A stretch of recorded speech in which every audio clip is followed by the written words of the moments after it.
So ayun guys, nabudol tayo. May nakita akong Pop Mart dito. Ayun, napabili siya. Pupunta lang sana ako sa Rain Vortex kaso sa second floor may Pop Mart pala. Wala siya sa itinerary ko. Let's see. And I'm looking for Grim Reaper. Actually lahat sila, wag lang si Zombie. And I'm manifesting for this one. Sana si Brett. Anyway, nandito ako sa Jewel Chunk. Ang parka dito. Ewan ko kung pwede dito. Bahala na. Kailangan ko buksan kaya. Okay, kailangan ko buksan. Anyway, nasa Singapore ako. Jewel Changi Airport. Harap ng Terminal 1. Then I was going.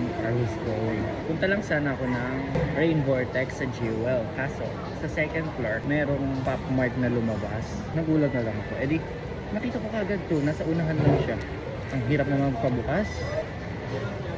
Kailangan ko bubuksan kasi baka di ko siya bet. Ano? Bakit ko bubuksan na?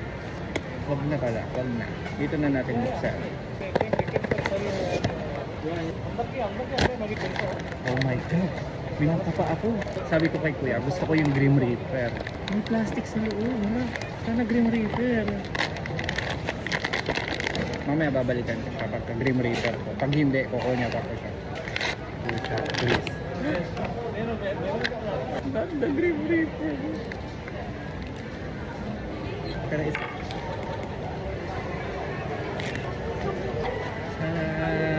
Dr. Big.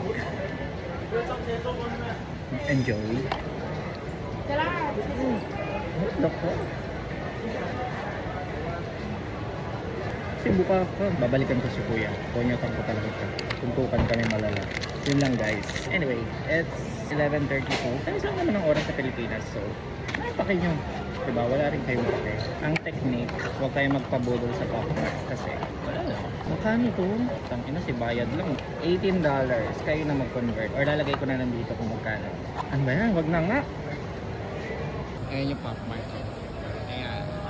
Nabudol ako dyan ni Kuya. Ayan si Kuya. Hindi na ako magpapabudol. Hi Kuya. Kala mo naman naiintindihan niya.